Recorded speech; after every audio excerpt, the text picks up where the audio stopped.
okay, that's a big coincidence. Happened on the year of the Shemitah, the towers fall, a Rule 29, that's pretty crazy, the debt, the stock market which controls the world, it falls. But, maybe that's a big coincidence. Well, let's look at the past 100 years. Let's see if maybe we're like Daniel. Because Daniel was looking at the world of his day and saying, wait a minute, there was a prophecy by some old guy, Jeremiah. And he said this was going to happen, but then he also said there was going to be a freedom after 70 years. And then this angel has told me that there's 77s. I don't really know what that means, but that's going to be the freedom of the entire planet. Maybe there's something about to happen. Just like in the time of Moses. Maybe there's something about to happen, just like in the time of Jesus. And Herod asks his knowledgeable men of the Bible, what's going to happen when he says, well, this is where the Messiah is supposed to be born, this is how it's supposed to happen. And that's why he killed everybody, trying to stop the Messiah. Because they knew something was coming. Man, why is it that we've had about between 1 billion and 2 billion children aborted on planet Earth in the past 50 years or so? The United States is responsible officially for about 50 to 60 million, probably more in the 100 million mark. China and India, there's so many, it's ridiculous numbers over there. You realize that the planet Earth didn't hit 1 billion in population until something like 1870 something or whatever. There wasn't even 1 billion people on the planet. In the time of Jesus, you better divide that number several times. We have murdered planets worth of people. And their blood is crying out. Yeah. So the blood of these people is shed before the coming of Moses, who was a sign of Christ. And so then blood is shed before the coming of Christ. And now blood is being shed before something. Let's look at the past 100 years. And let's see if any of these things, Egypt, this pattern that we saw in Egypt, the Exodus, maybe there's something here. A nation that knew God, was blessed by God, like Egypt, Joseph being the leader, but then turns from God, and then their wealth is transferred to rebuild the nation of Israel. I don't even have to explain it. You could already probably figure it out. But let's go back 100 years. And in the 19 teens, world powers begin to shift, and we know about World War I and all, and nations rise and fall at that time. Well, and then in 1918, something happens, the Balfour Declaration. It's also the year my grandfather was born, also the year Billy Graham was born, and Oral Roberts was born. Significant year. In 1918, the Balfour Declaration goes out that says, the land of Israel, will once again be the home of the Jewish people. Because the land of Israel had been in control of the Ottoman Empire for several hundred years. It was theirs, period. As the Grand Mufti of Islam or Jerusalem, he was there in Jerusalem, and that was what he did. He had personal friendship with Hitler. 2 of Hitler's regiments in his, whatever it was, 8-division army thing, 2 of them were Islamic. So it was all connected together. Again, the plan of the enemy rises up to try to crush the plan of God. But anyway, that was later on World War II. Let's go back to World War I. The powers rising and falling. In 1918, the Balfour Declaration happens. So that's a big deal. It's the first time that this has been official on the world stage. Something really cool that I tell every time it's told, but it's worth mentioning, is that the man who was used in the British Empire to invade Jerusalem and capture it so that it can become the British Mandate of Palestine. It was a big mistake them calling it Palestine. Anyway, the British Mandate of Palestine, the man who invaded Jerusalem, his name was General Allenby. As a child, he was a deeply believing man, deeply committed to Jesus Christ. And when he was a child, his prayer was that he would be used to bless and restore God's people, Israel. That was his prayer. So then he gets called up to go invade Jerusalem, and he goes in there, and when people are repeating his name, that Allenby is coming, problem is they're saying it with an accent, and it sounds like Allah Nabi, which Allah Nabi means the prophet of Allah. And they thought that Islamic judgment was coming on them, so they were running. They ran to the hills, so he didn't even have much to do. You see how God even uses a false God and deceives the people of the false God to leave the place where God decides to put his hand to the plow. So, this is historic. Is that significant? I don't know. We know that the Jubilee was the year after the 49th year. What was that year? That was the Shemitah, right? That was the Sabbath year. The Jubilee has to come after that. It has to. The problem is nobody knew because of what happened in the temple and because probably some people didn't want slaves released. The keeping of the Jubilee was erased. That the keeping of the Shemitah was kept because they knew what happened in the time of Jeremiah, or for other reasons. But it has to be the year after the Shemitah. Well, 1918 is anything significant about that? Yes, because the year before that was the year of the Shemitah. Whoa, this is getting weirder. Towers falling, Elul 29, debts being released, Balfour Declaration, Al-Nabi, all these. This is crazy. What's going on? So, well, okay, that's a coincidence. Let's go 49 years in the future and see if it's possible that something significant happened that has to do with a prophetic restoration, people returning to their sacred homeland or their ancestral possession, and debts being canceled, and being blessed. Could something like that have happened 49 years later? Well, 49 plus 1918 is 1967. And in 1967, after Israel begged the Arab people not to attack them, Jordan joined the war and attacked Israel. And when they did, Israel fought back and captured Jerusalem. Ooh, now it's getting serious. Because Jesus said, Jerusalem, you won't, speaking to the nation of Israel in Jerusalem, you will not see me again until you cry Baruch haba b'shem Adonai, which means they had to be speaking Hebrew, which means they had to be, the nation of Israel, means Jerusalem had to be their capital. Now they've got Jerusalem again. This is a big deal. And a man named Rabbi Shlomo Barin, who happens to be 50 years old, in the 50th year, blows a trumpet, the Jubilee trumpet, he didn't even know what he was doing when they went into the city. This is getting weirder. 49 years later, on the 50th year. One time it happens and it's declared they can return. The next time, Jerusalem is restored to them. And then, where are we now? We are 49 years later, after 1967. We're coming to it.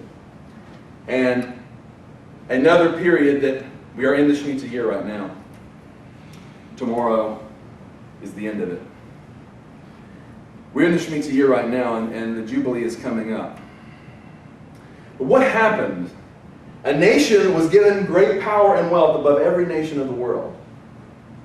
And then it begins to turn from God, but before it can fully lose all that power and money, it is transferred and used to build the nation of Israel. Period. And then a Pharaoh who knew not Joseph. There's been several, but right now we have the greatest one.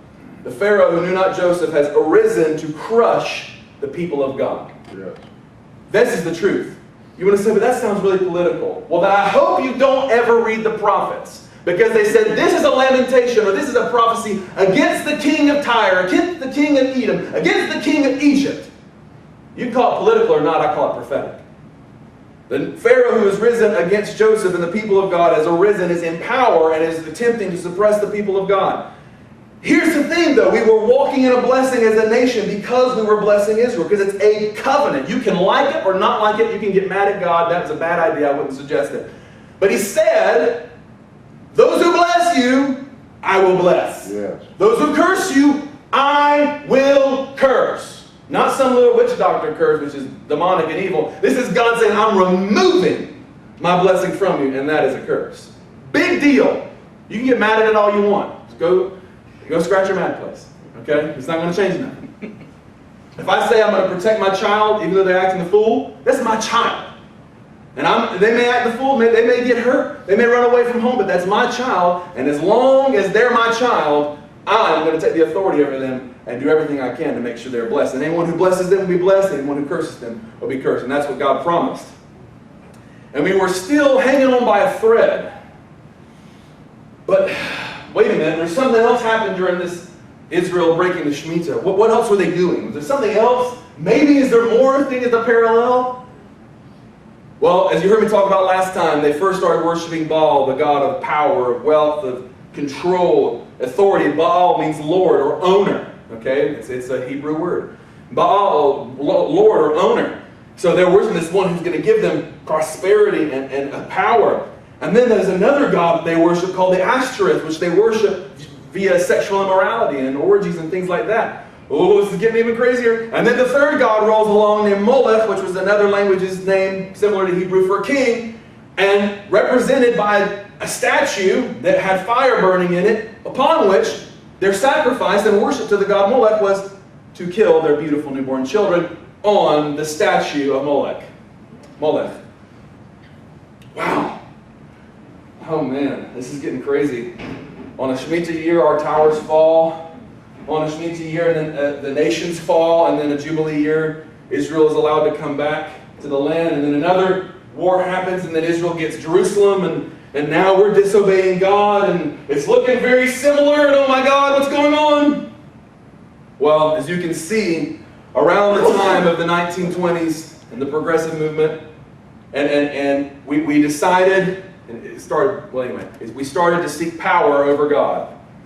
God still had his place, because you realize, where did they put the Baal statues? Anybody? In Israel, where did they put them? In the temple of God. So, we still have had the temple of God, but we started worshiping other gods along with God. We didn't call them by ancient names. We just called it, getting ahead, money, your career, all this stuff, this power. And then we didn't call it Ashtoreth, we called it free love. And we started moving into sexual perversity. And we didn't call it sacrifices to the god Molech of our newborn children. We called it reproductive rights of women. But it's the same gods, the same devil who is behind it. Right. And we're doing all of it. Problem is, we were in the blessing of Jesus Christ, so we were no longer under the law. Then we moved outside of the blessing of Jesus Christ, and then the Shemitah stuff starts popping up. Because now we're under it again, as a nation, not as individuals. As a nation. It starts popping up again. Now I'm going to blow your mind.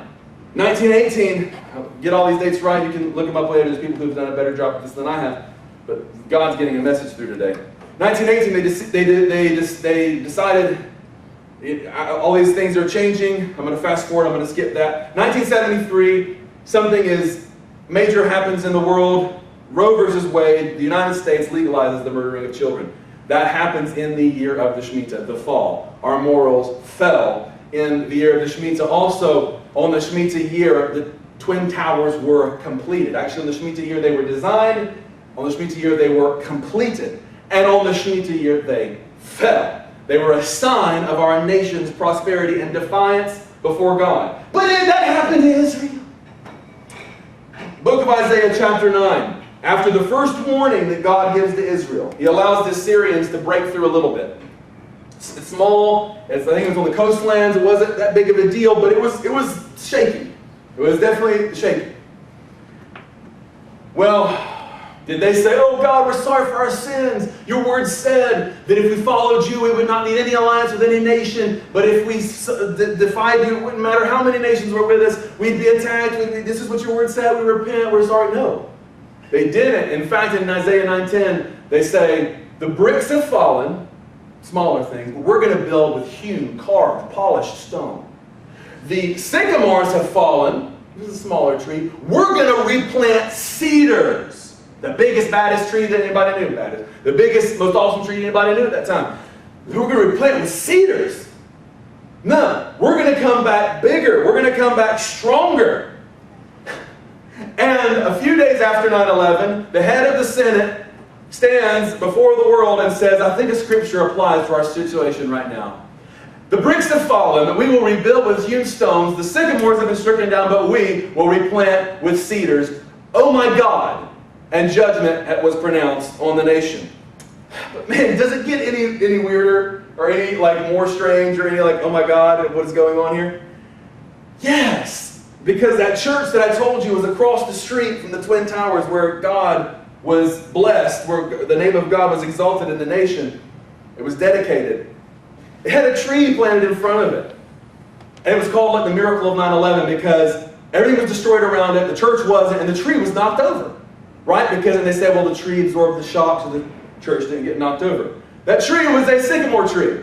And in its place, they replanted a biblical Erez conifer cedar tree to say, no, we're going to come back bigger and stronger. They took a big hewn stone out of the mountains of New York and put it there as a foundation for this new big great tower they were going to build. So the bricks have fallen and they've built a hewn stone. The sycamore fallen. They've planted a cedar. But that cedar is dead now.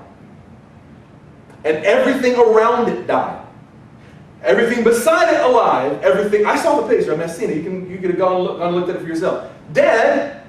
Tree dead. Gone. Okay. And that's what God said would happen to their hewn stones and their cedars. What's that going to do? If God decides judgment, I don't care how thick you build the walls. It's not going to help you. Okay, so this is getting significant. So it happened in 2001, right? So the Twin Towers coming down 6 days later, on the actual day of the Shemitah, which has been established for the past 3,500 years, the towers fall. I mean, the towers fell, and because of that, the stock market falls 7%. And then, well, maybe that's just a coincidence. It's a lot, but if it happened again, maybe. Well, what is the Great Recession we've all talked about? When did that start? 2008. Ooh. What day did the stock market crash? Take away our calendar. It crashed on Elul 29, the day of the Shemitah in the Hebrew calendar. It crashed 7%, 777 points. Go look at the records. So on the 7th year, at the beginning of the 7th month, which is Tishri 1, comes after Elul 29, the 7th year, the beginning of the 7th month, 7%, that's 3 sevens, 777 points. The Sabbath is 3 sevens. The seal of judgment. Judgment has been sealed for this country. I could go in more and more. We could talk about more details of Israel, more details of the United States. The United States was brought up like Egypt. We have turned from God. We have a Pharaoh who knows not the people of God. And now, in this year of the Shemitah of the fall, remember, in one fall, Roe versus Wade happened, right? In one fall, our economic collapse happened. In one fall, the highest court of the land says, the place, the Supreme Court, doesn't even sound like a God that's trying to make it a Supreme Court. I mean, this is not, it's not supposed to be what it is now, but it is now the highest seat of authority. The Supreme Court of judgment, of good and evil, where we decide what is good, we decide what is evil. Sounds a lot like the Garden of Eden, doesn't it? Sit there and say, no, not only is God's biblical definition of marriage not going to be the law of the land, not only that, but anybody who says that it is constituting an injury to those who say it is not. That is the way it's actually written, and people don't realize that. They think, well, gay marriage is allowable now. No. Actually, those who will not participate in it constitute an injury. Doing that constitutes an injury to those that would have them do it. That's why a bakery was told they had to make a cake for a homosexual couple. They had to do it because anybody who stands against it, this is the principle. That woman was put in jail because she stood against it. That's the principle. Okay. So, the highest court in the land does that. Does that sound, is there anything like that in history that's similar? Anything that Israel did that's similar? Anything that a nation that came against Israel did that's similar? Well, Daniel, that same guy, poor old Daniel, he's in Jerusalem, he's carried off to Babylon, he's in Babylon, he's up, he's down, he's popular, he's unpopular, he's going to be killed, then he's exalted, he's like second in command, he's doing it, and then Nebuchadnezzar's son takes over, he's back being put, he's been there. But God has been keeping him protected and safe all that time through all these different things. Because Daniel, which his name means God is my judge, something happens. Nebuchadnezzar's descendants, or his son who's now ruling, he decides, we're gonna worship our God, their God, and which included parties and sexual promiscuity and all that thing. And by the way, people who are participating in that same kind of activity are worshiping the same God. Do you understand that? It's not a different God. It's not like, oh, well, they're just backsliding. No, they're worshiping another God. God help us all. Have mercy and forgive us all. We may be saved in the blood of Jesus.